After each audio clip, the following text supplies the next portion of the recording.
going to look at a question that turns up at this point in the course and involves inequalities and equations, but it's one that sometimes can cause a little bit of confusion. So I've labeled it in two steps. First one, when absolute value appears, equations. And then the second one later on will be when absolute value appears, inequalities. And we'll go ahead and look at both situations. But let's start with equations. And to start out with equations, let's recall something that we talked about absolute value in basics. So recall from the part of this course I call basics that if you take the absolute value of a number a real number a, we define that to be the distance of a, the number a, from 0. So it, as I called it at that point, I said it could be called absolute distance. It is the distance of a from 0. Okay, and here's a picture to keep in mind what we're talking about. Here is 0. And remember, there are two numbers then that have the same distance to 0 for every distance you have in mind. If you are positive a over to the right or you are negative a to the left, in both cases you are distance of a from 0 distance away. And of course, that's the absolute value distance. It is the same for a and minus a because they're both the same distance away from 0. So another way to say that is that in this case, the absolute value of minus a is the same thing as the absolute value of a. Okay, because it's just a matter of being on the right or the left of 0. So we can write down, as we did before, that the absolute value of a can be written down in one of three ways. It is equal to a if a is positive, because distance is a positive number, and if you're to the right, absolute value of a will be equal to a. It is equal to 0 if a is equal to 0, because the distance of 0 from itself, of course, is 0. And it is minus a if a is less than 0, because if a is less than 0, it is, of course, negative. And in order to make that a distance, we need to negate it, which is why the negative sign appears here. So there's the definition of absolute value as we've seen before. And now let me go ahead and write down a few of the properties in the form of a theorem that we'll be using when we work equations. And we introduce variables. Now some of these we saw before, I believe. Theorem 1, the absolute value of a is greater than or equal to 0 always. Well, of course, if you remember that absolute value of a is a distance, distance is either 0 or positive, so that makes sense. I won't prove that one. The absolute value of a is also something we saw in basics, is the square root of a squared, because a squared is positive and the positive square root of that will be a positive number. That's something we saw in basics also, and I won't reprove that. What's handy about this is that it turns an absolute value expression into one involving a root and a power, which you already know how to deal with. The third one I will prove because it's short and illustrates something. If you have a times b in absolute value, that's the same as the absolute value of a times the absolute value of b. Now there is no such rule for sums. If you have a plus b, there's no such rule. But for products, you do have a rule. And for this, I'll go ahead and do the proof. So this is the proof of 3, and it will use the result 2. And the proof is very simple. I'm going to start at this side and end up with this side. The absolute value of a, b, is equal to, by 2, the square root of ab quantity squared, because the absolute value of something is equal to the square root of that something squared. And an ab is the something in this case. Now I'll split that up inside, because ab squared is the same as a squared times b squared. That's just algebra. Now the next stage is one that I warned you about, but in this case it's okay, because a squared and b squared are both either 0 or positive, being squares, and that actually is a fact we had earlier. I can break the square root up over the 2. So this is okay, since a squared and b squared are both greater than or equal to 0. So that makes that all right. And of course, the square root of a squared times the square root of b squared, again, is an application of 2 going backwards. I can write that as the absolute value of A times the absolute value of B, but that's what I was trying to end up with, so I'm done. So there's the proof of that little remark, that the absolute value of a product is the product of absolute values. Notice the way I'm saying it also. You want to have these rules in your head verbally as well as visually. Absolute value of a product is the product of absolute values. And here's the proof. Okay. Well, there's one more unit to this problem, to this theorem rather. Theorem continued, part 4. And I'll write it out this way. It says that the absolute value of u being equal to A, that statement is equivalent to, this is that if and only if, forward and backward arrow, absolute value of u is equal to A if and only if u is equal to plus or minus A. Now that makes sense. Absolute value of u is its distance from 0. If you are A units away, you could be to the right or you could be to the left of 0, which means you could be A or you could be minus A. So this inequality equivalence makes sense. Again, the picture, there's minus A, there's 0, and there's A. And it's clear that the same distance appears on either side. Here, the absolute value of u is equal to A. The absolute value of u is equal to A also here. Here, however, u is minus A, and here it's equal to A. So it could be plus or minus A, but the absolute value is that distance.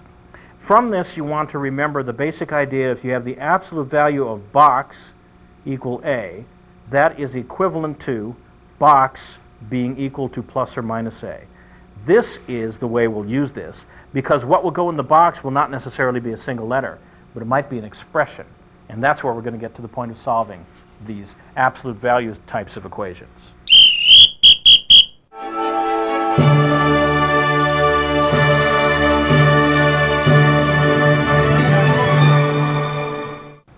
Okay, example. Solve for x. Absolute value of x plus 4 equals 13. Now this is absolute value of x plus 4. Remember I said there was no rule for breaking this apart. So we're going to have to understand what absolute value means in order to solve this. Solution. Absolute value of x plus 4 equals 13. Now using the idea I had before, that form that was on the previous page, that the absolute value of the box is equal to A if and only if the box was plus or minus A, remember that from the previous page? We'll apply that here. That is going to mean that x plus 4, which is the box in this case, is equal then to plus or minus 13. Well, plus or minus indicates two possible different numbers, so we'll have two paths to follow here. We'll have x plus 4 equals the plus 13, in which case x is equal to 9. That's easy. Or x plus 4 is equal to the minus 13, in which case x is equal to minus 17.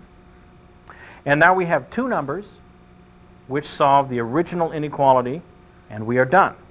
Now you probably should check these numbers as we've checked numbers before, but I think if you do it, you can do it almost in your head. Just try these two numbers up here and see if you get 13. It's very easy to see that you do. And I'll leave that to you. Now, this was a solution that was algebraic. Let me show you a graphical solution, because there's a couple of things we want to remember from our past. Graphical. We have the absolute value of x plus 4 equals 13. I'm going to rewrite that as the absolute value of x plus 4 minus 13 equals 0. Call the left-hand side f of x, and that's a process we've done before. That's that f of x equals 0 format. And to graph this, well, recall that the core function here is the absolute value of x. That was one of the functions in our library of functions. So we know what this looks like. X plus 4 is going to be a horizontal shift, therefore. The minus 13 will be a vertical shift. And so I can construct a series of little pictures. There's the absolute value of x. This is the x and the y-axis. It was that V shape, you remember, that 45-degree V. And then if I shift it horizontally, I look at absolute value of x plus 4. Now that's a shift left by 4. So 1, 2, 3, 4. Then I have the same v, except that I've shifted left. That will cross up here at 4, x and y. And then finally, x plus 4 and absolute value minus 13 to finish this off. That will be a shift downward. So let's see if I can get this up here. It's not quite to scale, but that's all right. If this is minus 4 and this is minus 13, then we've taken our 45-degree line, our 45-degree v, and shifted it downward. This corresponds to where that is. This corresponds to there. Incidentally, that's going to cross at, whoops, minus 9. There's my x and my y-axis. And there is my final graph, f of x equals absolute value of x plus 4 minus 13. There's the graph of it there. And I did it by steps. Now you can verify this with your calculator directly. Of course, you don't need to pass through these 3 steps to get this. You can type this in directly in your calculator.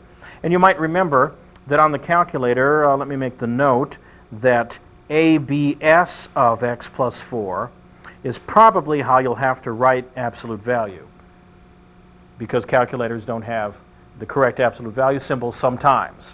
So it'll depend on which one you have, and you may have to actually type in ABS or pull this from a mathematics menu. So you can do this directly, or you can remember, and it's always good to remember this, because with this, it's so simple, it's just 2 steps. You really ought to have in mind what that looks like. Okay, that's all I'm going to say about absolute value equations. Now let's move on to absolute value inequalities.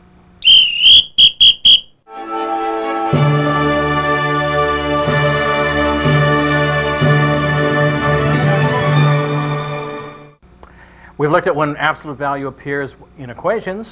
Now, here's when absolute value appears in inequalities. And there are some differences. That's why I separated these. And a couple of kinks we need to pay attention to. But first, let me go ahead and give you a motivating example. And from that, we'll write down a couple of theorems that will encapsulate what we need to know about absolute value inequalities. Here's the motivation. Here's the example. Solve for x. Absolute value of x less than 4. Straightforward and simple. Here's how the solution would go. Knowing the definition is sufficient in this case. The distance of x from 0 is less than 4. So we're talking about what? Here's 0. Here's a distance away of 4. Here's a distance away of 4 in the other direction at minus 4. We want the numbers whose distance is less than 4 from 0. So we're talking about numbers that do not include minus 4 or 4, but do include everything in between. Okay? So visually, understanding what the absolute value means is very easy to write down the solution. So we can algebraically write down that absolute value x less than 4 means both x is greater than minus 4 and simultaneously,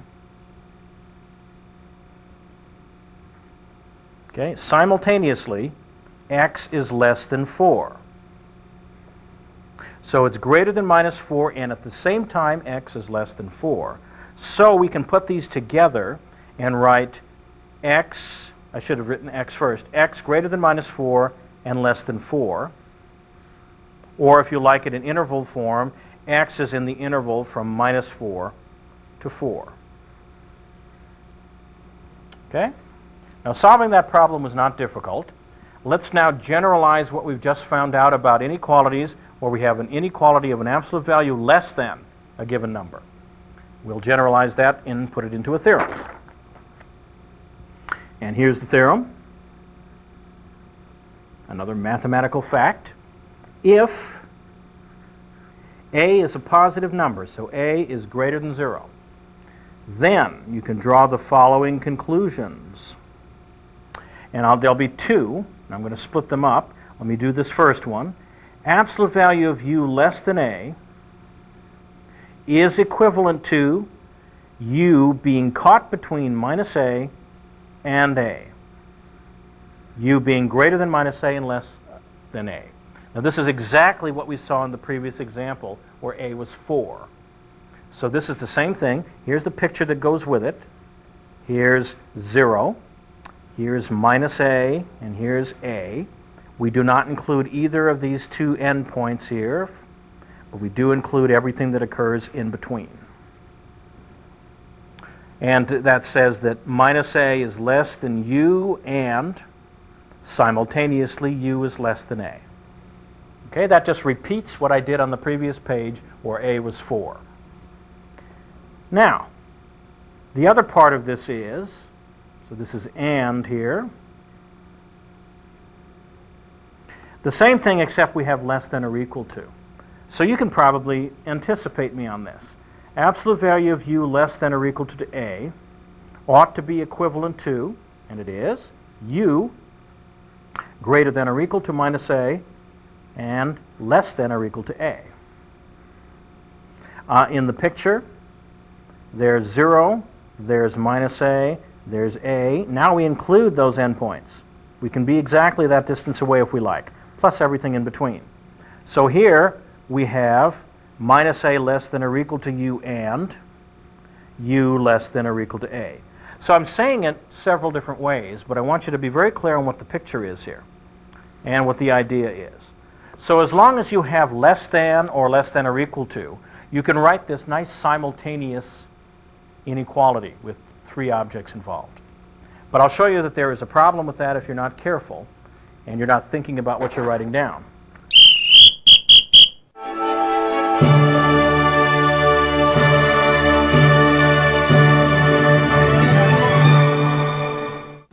So let's do an example to illustrate this. Example, solve for x. The absolute value of 2x plus 4 less than or equal to 3. Now again, there's nothing I can do to that because there's no absolute value rule for the sum of 2 objects. Solution, and I'll do algebraic first. Actually mark it this time. Absolute value 2x plus 4 less than or equal to 3. I will now translate that immediately using the previous theorem that says if you have something less than or equal to a u in an absolute value less than or equal to an a, then you can write it this way. Take the u, put it in the middle, 2x plus 4. It is then simultaneously greater than or equal to minus 3 and less than or equal to 3. Okay, that is exactly from the theorem on the previous page. Well, once we're at this stage, it's quite easy to know what to do because no more absolute value. We're back to a linear inequality, which we solved 2 segments ago. So I'll subtract 4 throughout. I will have minus 7 here, less than or equal to 2x, less than or equal to minus 1. I will multiply through by 1/2. 1/2 is greater than 0, so multiplying by 1/2 will not change direction. And so, if I do that, I have minus 7/2 here, less than or equal to x, less than or equal to minus 1/2. And that is the solution. I have now given you x's that make the original inequality true. If I like, I can go ahead and rewrite this. Let's see if I can slip this in down here. I can write x's then in the square bracket interval from minus 7/2 to minus 1/2. So slip that in down there. I can write it as a single interval if I like. Now, this is algebraic. Let's go ahead and graphically confirm this. What I want to confirm is that this inequality, this absolute value, is less than or equal to 3. That ought to be visually a statement about being below something. So, graphical. I start out writing the inequality as it was given to me. Then I rewrite it as 2x plus 4 minus 3 less than or equal to 0. Call the left-hand side f of x, as I've done many times before. And then I will look at the graph of this and find out where it's less than or equal to 0. That, of course, is below the x-axis, the y equals 0 line. I can do this directly, or you can build it by shifts. Again, this is a matter of shifting and compressing or stretching and shifting again. And you can do this in separate steps if you want to practice that. But if I do this directly, I will get a picture that looks something like this. You can do it on your calculator if you want. I did this actually by shifting, so I don't have a calculator-looking result here. It crosses here at minus 7/2, and it crosses here at minus 1/2. This is x, and this is y. And this is the graph of the function. And this is down at minus 3. And the interval, remember, was closed interval from minus 7/2 to minus 1/2, and that's the interval we saw earlier and algebraically. Okay, good.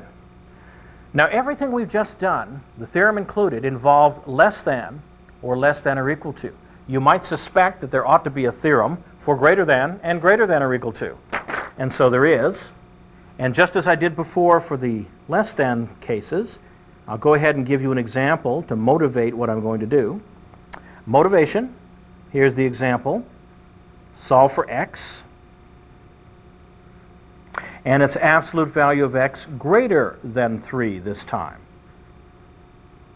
I'll jump right into the solution. Again, if I know what absolute value means, that this is a distance of x from 0, I know that I want numbers whose distance from 0 is more than 3 units away.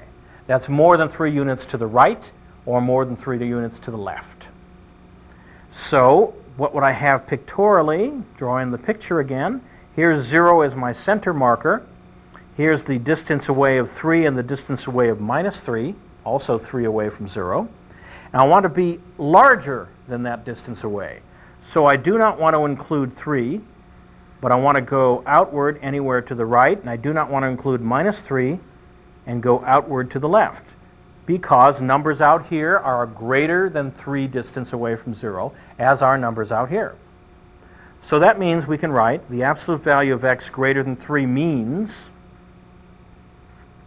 it means x is less than minus 3 or, now be very careful, or x is greater than 3. When we saw this for less than, we had an and statement, remember? It was 2 things happening simultaneously. This, obviously, you can't have numbers in both of these regions at once. So we're talking about an or statement here. So x less than minus 3 or x greater than 3. If you write it in intervals, x is in the interval from minus infinity to minus 3 open, or x is in the interval from 3 to infinity, also open. Okay? So in this case, remember that we're talking about 2 separate intervals, and the or is crucial.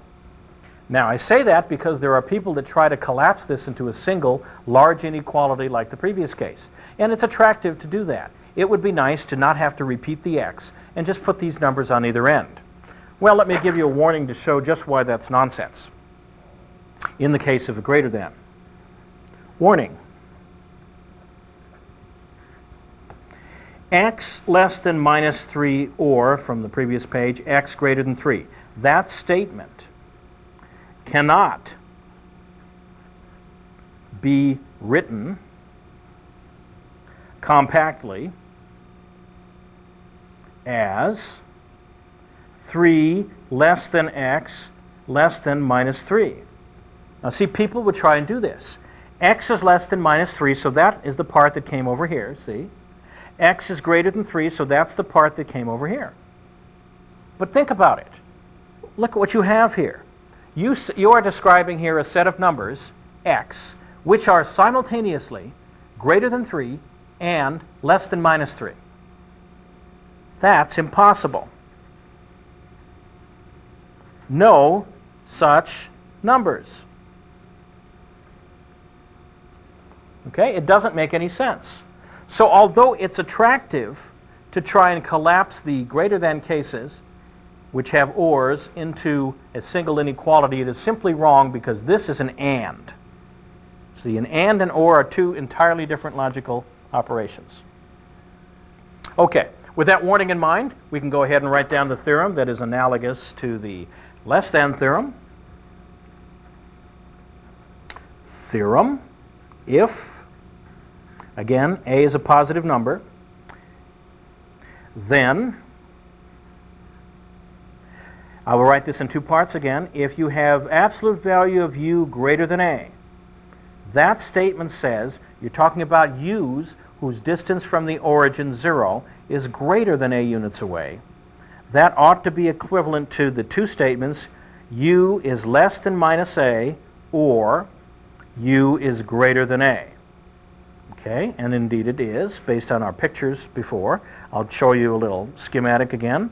Here's 0, here's minus a, and here's a. We do not include a or minus a because we are greater than, not greater than or equal to. But we want all the numbers whose distance away from the origin is greater than a. These are all greater than a away. And we have exactly the same statement here, except it's for absolute value of u greater than or equal to a. Well, that will be equivalent, as you might guess, to u less than or equal to minus a, or u greater than or equal to a. And if I draw the picture, the only difference here, here's 0, here's minus a, and here's a. The only difference is now I'm including the points a and minus a because I'm allowed to have that distance actually equal a. So I can close that in, go to the left, or I can close it in, and I can go to the right. So there's the theorem that corresponds to the other theorem for less than, except this one, remember, has ors in it. And ors are different from ands and mean very different things. So let me illustrate this with an example as I did the other one. Example,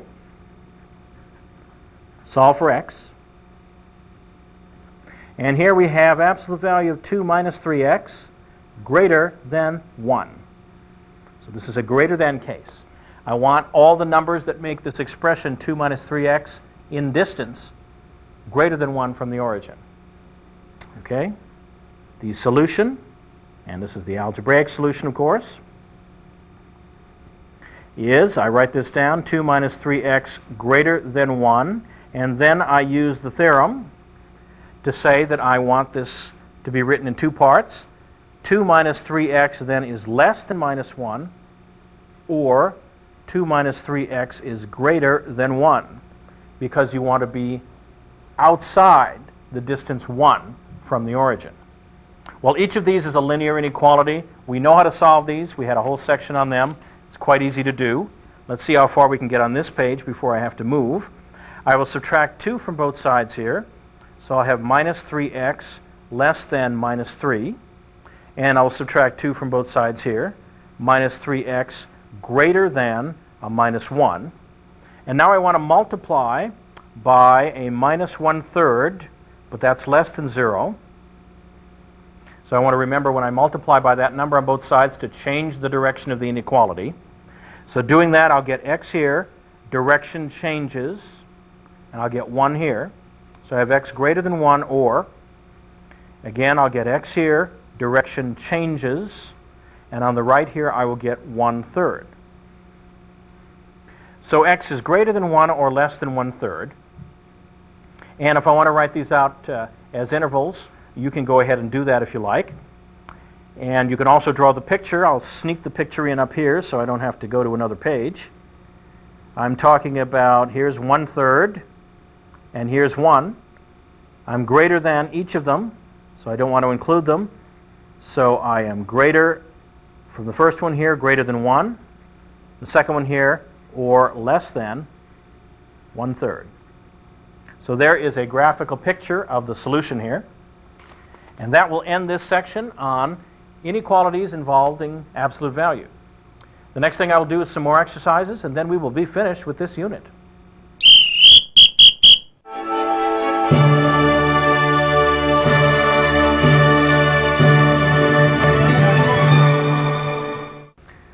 Now, we'll look at a few exercises to finish off this unit. So I will take the time to do more exercises explained. In fact, I will do 2 exercises that I hope will show you how to attack some of the word problems that occur in this section. So, here's my first problem I'm going to pose to you under more exercises explained. In a class, you have scores of 68, 82, 87, and 89 on 4 out of 5 tests. So there's 1 test to go. Now you know that to get a grade of B, which in the course, the average of all 5 tests, when you average them together, must be greater than or equal to 80 and must be less than 90. Of course, if you get more than 90, you would get an A, and I'm sure that would make you happy. But it must be certainly greater than or equal to 80. What range of scores on the 5th test will guarantee you a B? So you want to know what would be the lowest and what would be the highest score. Now, as you think about this, probably no highest score would matter. The higher the better. But a lowest score would matter. There is certainly going to be a score that you don't want to get below to guarantee you a B. So think about this problem, and I'll come back in a moment.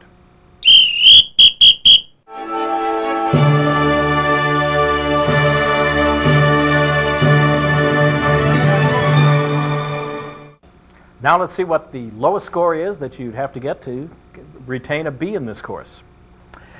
Well, the one unknown at this point, and the question that we're asked is, what is the score on the 5th test that I need to get, or what range of scores would I like? So let's pick a letter, say X, to be equal to score on the 5th test. Okay? Now let's write down what we want. I've always said that this is something that you want to do at the beginning of every problem. What do you want? Well, you want the average of all 5 tests to be greater than or equal to 80 and strictly less than 90. So let's just write that down. I want 80 on the left, less than or equal to, in the middle, I want the average of 5 tests, and I want that to be less than 90 points. Okay? Well, I know how to figure out the average of things. 80 less than or equal to, what do? You add up all the tests. That's 68 plus 82 plus 87 plus 89 plus the unknown 5th test, X, and you divide by 5. And you want that less than 90. Okay? That's how you compute an average. You add all the scores up and divide by the number of scores there are. Well, doing this calculation, if you want to pull out your calculator, that's fine. The first thing I'm going to do is multiply through by 5, and simultaneously I'll combine all these numbers up here. So multiplying through by 5, and 5 is, remember, a positive number, so it won't change the direction of the inequality. I have 400 less than or equal to, these numbers all add up to 326 plus X, less than, and 5 times 90 is 450. Now I'll subtract 326 from both sides here, leaving me with an X in the middle. Over here I'll have 74 less than or equal to X, less than 124. Well, X, remember, was the score I wanted to get on the 5th test to guarantee me a B. Now, as long as that score is less than 124, I'm fine. Well, you can't get more than 100, so this part of the inequality really doesn't tell me anything interesting. This part, however, tells me that I am guaranteed a B. This guarantees a B if I get 74 or more. And that is all I was asking in this problem. So that didn't take very much time. Okay. Let me pose you a second problem. Now this one is a little bit more involved and will involve units again. Here's the situation. A girl walks at an average of speed of 4 miles an hour alongside a railroad track. A train going in the same direction as the girl at an average speed of 30 miles an hour requires 5 seconds to pass the girl. 5 seconds. Now, the girl's walking and the train's walking. They're both going in the same direction. The train requires 5 seconds to pass the girl. The question is, how long is the train in miles? And then in feet. And just for the record, I'll give you the translation between miles and feet. Recall, the 1 mile is 5,280 feet by definition. Now, just one note as you're working through this. The information about how long it takes the train to pass the girl is given in seconds. Please note that. While all the information about the velocity or speed is given for both of them in terms of miles per hour. So you're going to have to make a choice on what units of time you want to use. Okay, try this problem. I'll be back.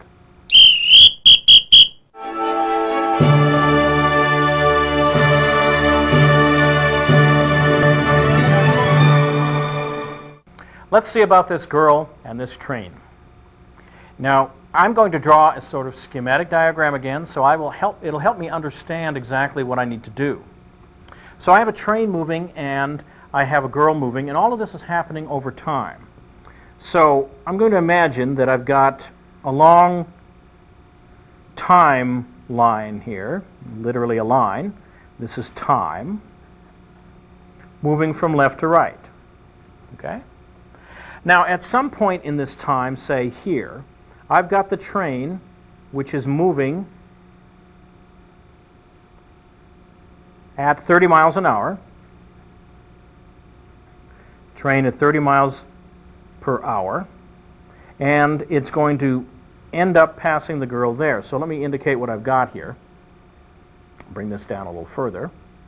I've got, this is going to be time t equals 0. And t equals 0 for this problem, there's nothing to calculate until the train starts to pass the girl. And then the calculation ends when the train stops passing the girl. Now it starts passing the girl at 0 seconds. It stops passing the girl at 5 seconds. So this is 0 seconds, this is 5 seconds. So actually, let me write this down. This is when they first meet. So when the train first starts to pass the girl. And here is when they last meet. When they last meet. So this is the point at which the train passes the girl, finally, and finishes passing the girl. Now the train, of course, has a front and an end. So the front end starting here, and this will be where the back end stops, passing the girl. Now the train goes 30 miles an hour during this time period from 0 to 5 seconds. The girl is also going in the same direction. The girl, of course, is going much less. Speed is going 4 miles an hour.